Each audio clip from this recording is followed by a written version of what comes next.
साथियों, सोचिए आप एक दिन अपने घर का दरवाज़ा खोलते हैं और आपको एक चिट्ठी मिलती है जिस पर पता लिखा ना हो, लेकिन बस एक सवाल कि तुम कौन हो। और थोड़ी देर में एक और चिट्ठी मिलती है, इस पर लिखा हो कि यह दुनिया कहाँ से आई। यह कहानी है सोफी नाम के एक आम स्कूली लड़की की, जिसको रोज़ ऐसी अजीबोगरीब चिट्ठियाँ मिलती है।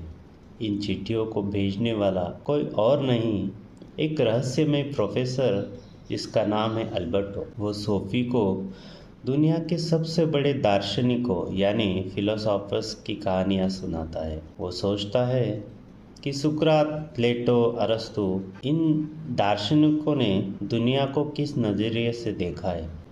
जैसे जैसे सोफ़ी इन चिट्ठियों को पढ़ती है, उसे अपने आसपास की चीज़ें अजीब व गरीब लगने लगती है। उसे कभी किसी और देश का सिक्का तो कभी किसी लड़की का स्कार्फ, ऐसी हरकतें उसके साथ होती रहती हैं। साथियों, तभी कहानी में एक मोड़ आता है और सोफ़ी और अल्बर्टो को ये एहसास होता है कि वो दोनों असल दुनिया में ज़िंदा ही नहीं है। वे दोनों सिर्फ एक काल्पनिक किरदार भर है जिन्हें एक फौजी अफसर अपनी बेटी के लिए लिखी जा रही किताब का हिस्सा बना रहे हैं। यानी सोफ़ी की सारी दुनिया एक किताब में कहानी भर है, उसके दोस्त, उसका घर परिवार बस एक कागज़ पर लिखी कहानी भर है। सोचिए, अब सोफ़ी और उसका प्रोफेसर इस किरदार से बाहर निकलना चाहते हैं। वो भागने की कोशिश करते हैं, अपनी आज़ाद ज़िंदगी जीने की कोशिश करते हैं।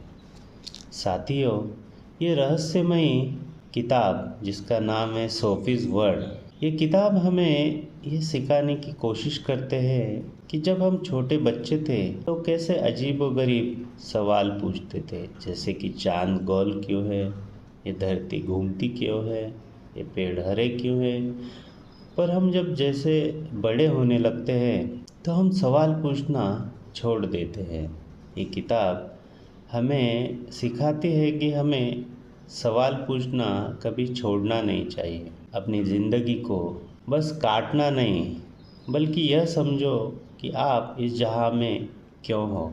तो अगली बार जब आप आईने के सामने खुद को देखें तो एक सवाल ज़रूर करना कि मैं कौन हूँ, ताकि आपको अपने जीवन के बारे में कुछ पता चले, अपने जीवन का लक्ष्य आपको पता चले, अपने जीवन का लक्ष्य आप खोज सके।